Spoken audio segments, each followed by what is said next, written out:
Ndabashuje mu izina rya Yesu Kristo, Imana ibahe umugisha. Reka dushimire Imana iduhaye umwanya mwiza kugira ngo tuganire ijambo ryayo. Namwe kandi tubashimire. Mu by'ukuri ni umugisha udasanzwe kubana namwe. Tubiha agaciro, muraba umumaro kuri twebwe. Njya nicara nyine nkareba aho Imana imvanye, nkareba aho Imana ingejeje, nkabona ni Imana yabikoze, ariko hari abo yakoreye mu bamwe simba mbazi, abandi mba mbazi. Ni ukuri pe, birashoboka ko bamwe ntanabibuka, ariko njya nicara nkagira igihe nkabwira Imana ngo Mana, umuntu wese wagize uruhare mu buzima bwanjye umuhe umugisha. Umuntu wese wagize uruhare mu buzima bwanjye, njya nicara nkabwira Imana ngo Mana umuhe umugisha. Naba muzi, naba ntamuzi, Imana imuhe umugisha. Dore namwe Imana ibahe umugisha, kuko hari uruhare runini mufite mu buzima bwanjye. Imana ibahe umugisha. Narababwiye ngo tujye dushimira Imana, ariko dushimire n'abo yakoresheje.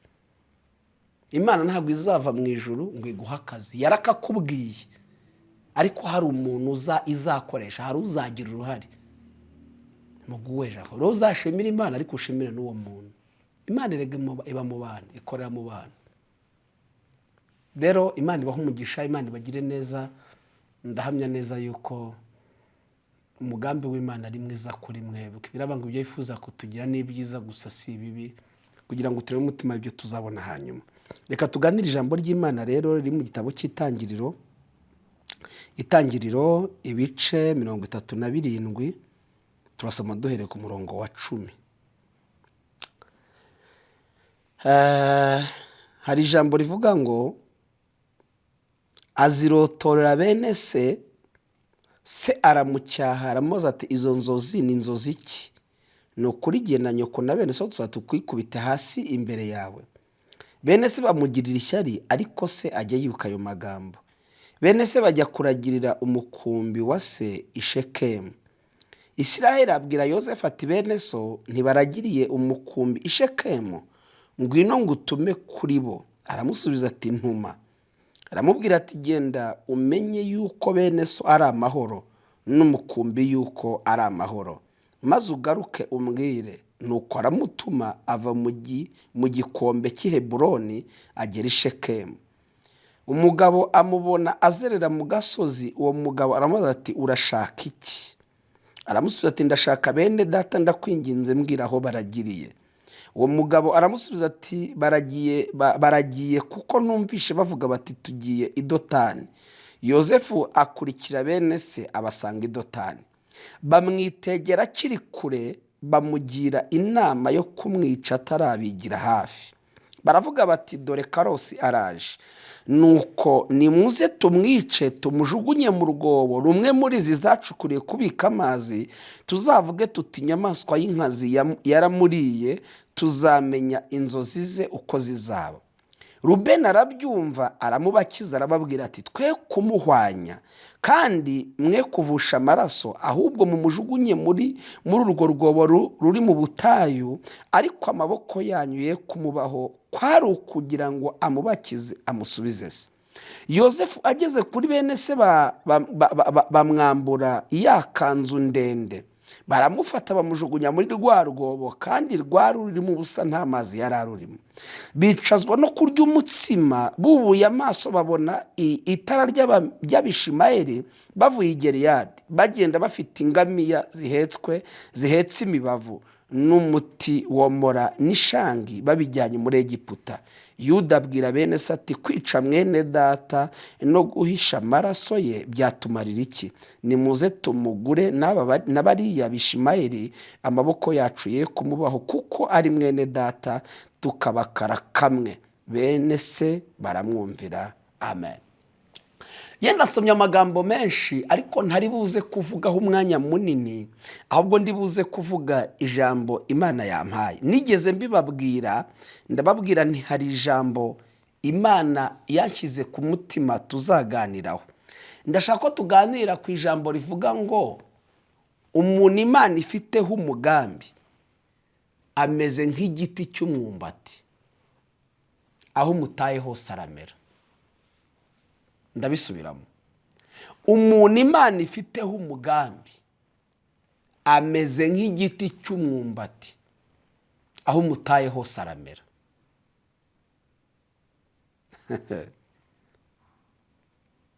Yenda ni ijambo risaba gutekereza cyane, ariko ririmo ubushobozi n'imbaraga. Bibiliya igaragaje amateka ya Yozefu nkunda cyane. Aya mateka ndayakunda. Bibiliya yose ni nziza iraryoshye, ariko burya hari amagambo umuntu ajya akunda nyine akumva, sinzi niba yenda bituruka n'ubuhamya n'amateka y'ibyo umuntu yaba yaraciyemo, ariko aya magambo ndayakunda cyane. Ansubizamo ibyiringiro, antera kubona gukomera kw'Imana, atuma ntekereza ibintu byinshi, kandi atuma nkomera mu gihe cy'amakuba n'ibyago. Njyewe yenda harimo n'abankurikiye babaye cyangwa n'uyu munsi bagituyeyo. Twajyaga duhinga imyumbati, noneho tugatera ibiti by'imyumbati, imyumbati kamera, tukayibagara, igihe cyo kuyisarura kikagera.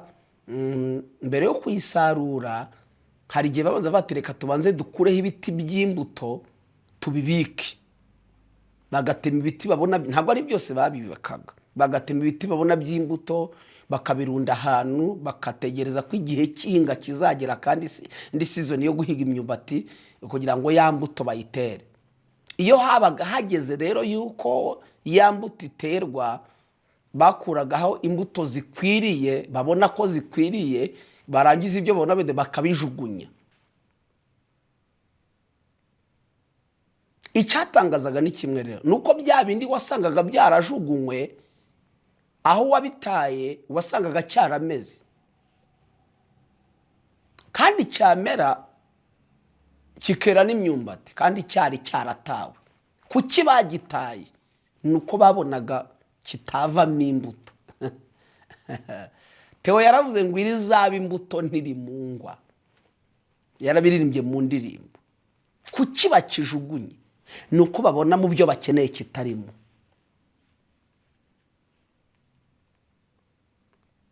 Hari igihe amaboko y'abana kujugunya, kuko babona muri viziyo yabo ntabwo urimo, ntabwo ukenewe.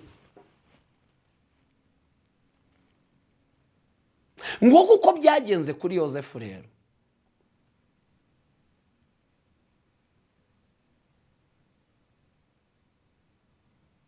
Yozefu arose inzozi yazibwiye bene se ntiyaziceceka.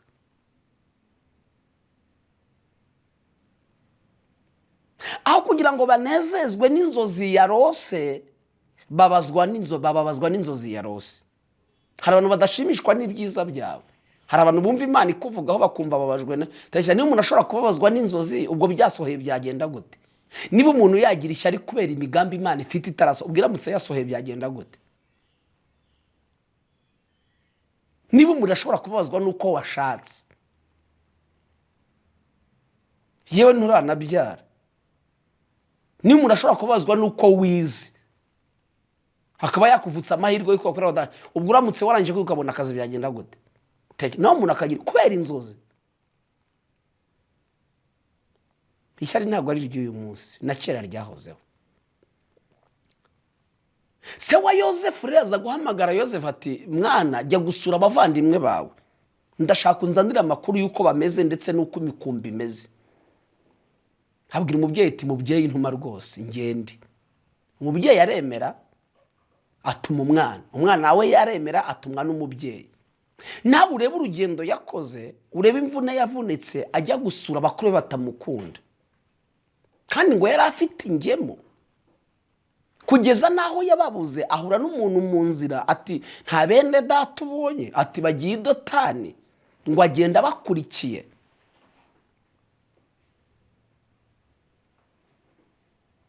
Ngo bamubona akiri kure, atarabageraho. Ntibananezezwa basi yuko abasuye bahita bacura umugambi wo kumugirira nabi.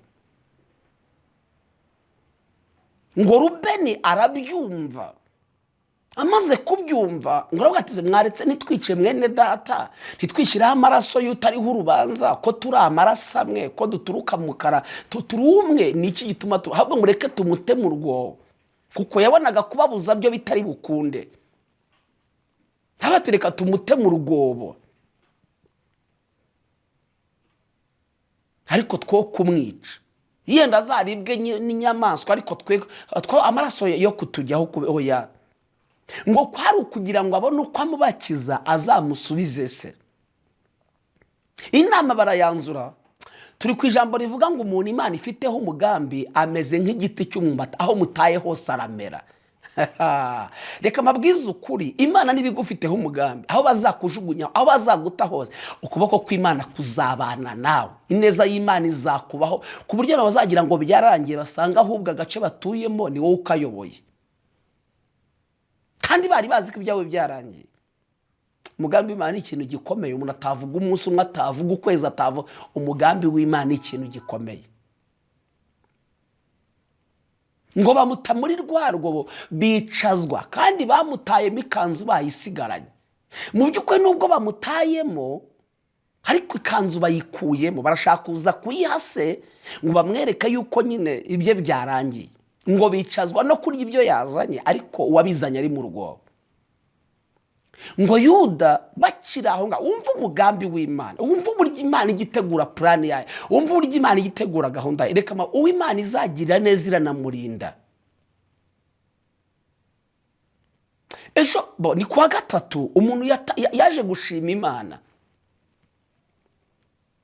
avuga ubuhamya bw'uburyo hari umudamu ngo bari bamaze igihe baraburanye, bakubitanira ahantu mu gakinjiro. Ngati twaraburanye, hati tujyane mu rugo, barajyanye. Ngo ageze mu rugo, undi ati hari abantu ngiye gufata ku kibuga cy'indege, wamba bari ugasigarana umwana wanjye ndaje. Ngo muri we ngo yumva ijwi rimubwira ati sohora iriya matora. Ngo yari yarabonye abana b'abashyitsi, noneho abana bato nyine banyara kuri matera ntibayisohora. None ngo yumva ijwi ngo sohora iyo matora. Agiye kureba koko asanga hari impamvu ituma igomba gusohorwa. Ngo ayigerageje iramunanira. Ngo akirwana nayo umugabo wo mu rugo rwaraza ngo aramufasha, barayisohora bayijyana hanze. Ngo aho bayishyize ngo yumva ntanyuzwe naho, aragenda ayikura ahandi bayishyize, ayizana ayishyira ahandi ariko hafi ya hahandi.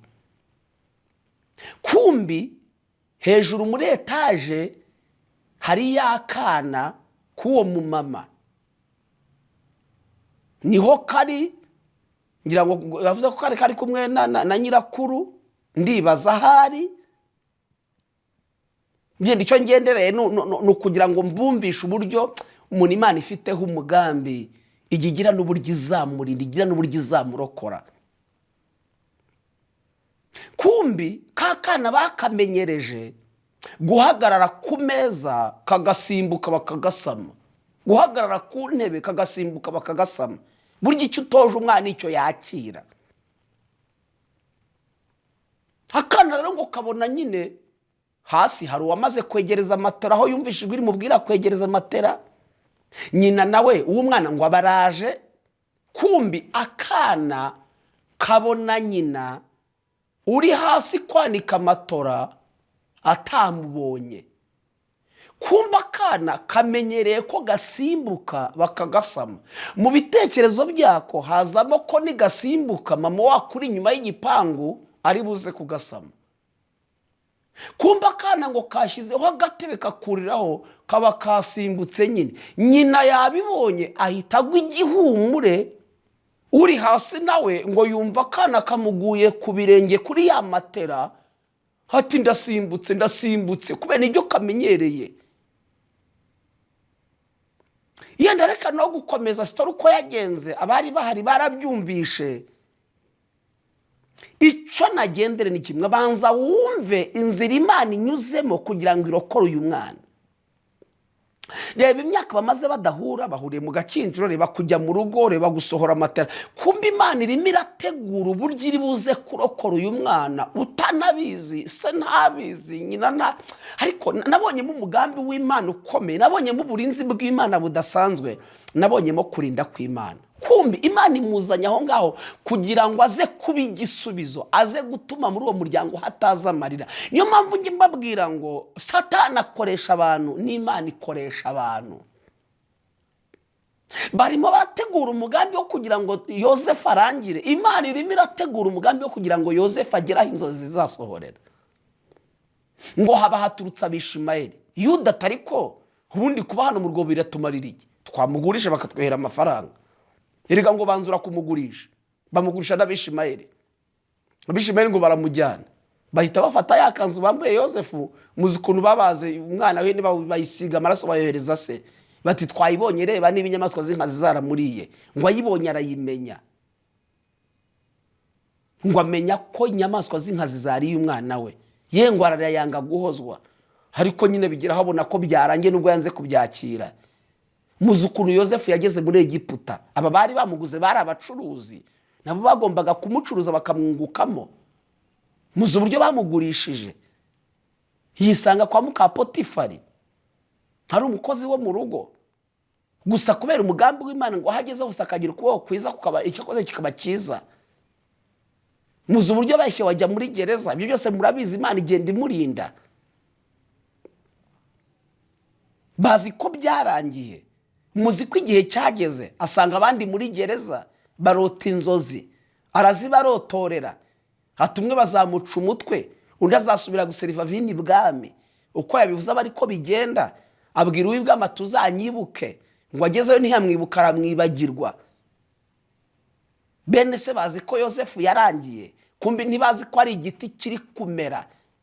Nababwiye ngo nahawe ijambo rivuga ngo umuntu Imana ifiteho umugambi ameze nk'igiti cy'umwumbati, aho mutaye hose aramera.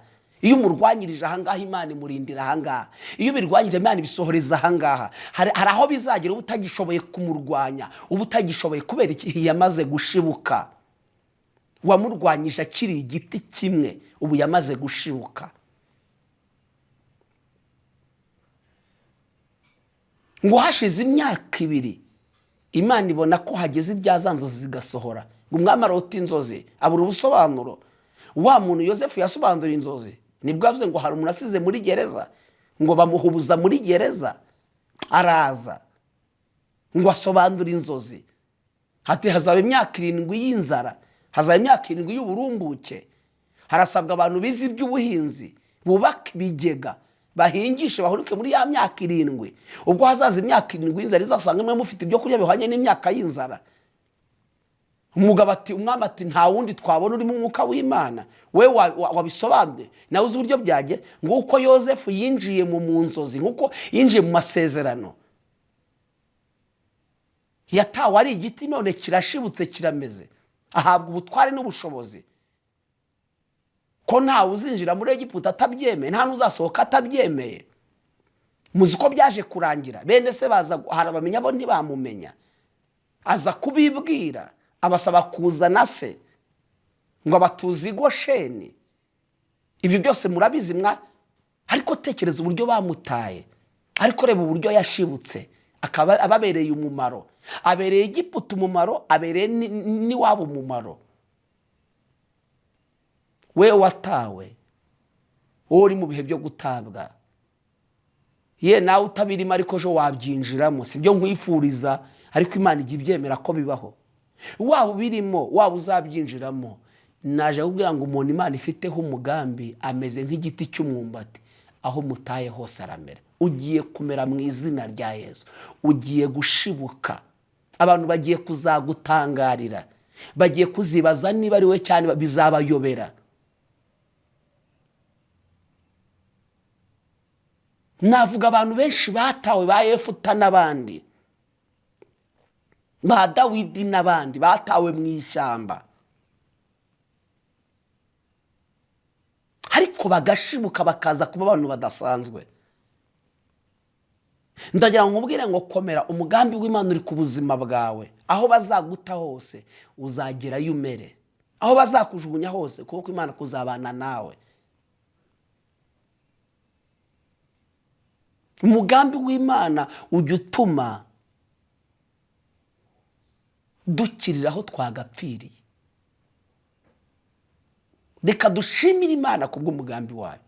Reka dushimire Imana kubw'umugambi wayo. Tugiye gushimira Imana kubw'umugambi wayo. Ndagira ngo nshimire Imana ko umugambi w'Imana uri ku buzima bwanyu ukaba uri ku buzima bwawe. Ubwo umugambi w'Imana uri ku buzima bwacu ntacyo tuza, aho bazaduta hose Imana izatumeza. Ngo nubwo igiti cyatemwa kizongera gishibuke. Ibyiringiro birahari. Waratawe ntacyo uzaba, uri kumwe n'Imana, urarinzwe. Imana turagushimiye kuri Imana nziza. Uri Imana ikomeye kandi uri Imana ihambaye. Abantu bariho umugambi bameze nk'igiti cy'umwumbati, aho bataye hose baramera. Ndagushimiye ko hari abatawe bagiye gushibuka bagakenerwa n'ababataye. Nkuko Yosefu byamugendekeye, hari abantu bigiye kubaho mu izina rya Yesu. Kuko ijambo ryawe ngo rimeze nk'imvura, iyo rimanutse rikora icyo waritumye. Ntirya risura, rikora icyo waritumye. Reka rino jambo rikora icyo waritumye. Tuzumva ubuhamya bw'abashibutse bari baratawe. Mu izina rya Yesu Kristo. Amen. Imana ibahe Imana bagire neza. Neje ngo umuntu Imana ifiteho umugambi ameze nk'igiti cy'umwumbati, aho mutaye hose aramera, akira kumera mu izina rya Yesu. Uzigirira umumaro, uzawugirira n'abagutaye n'abandi bose. Uzabera umumaro kandi wari waratawe kubw'umugambi w'Imana. Amen.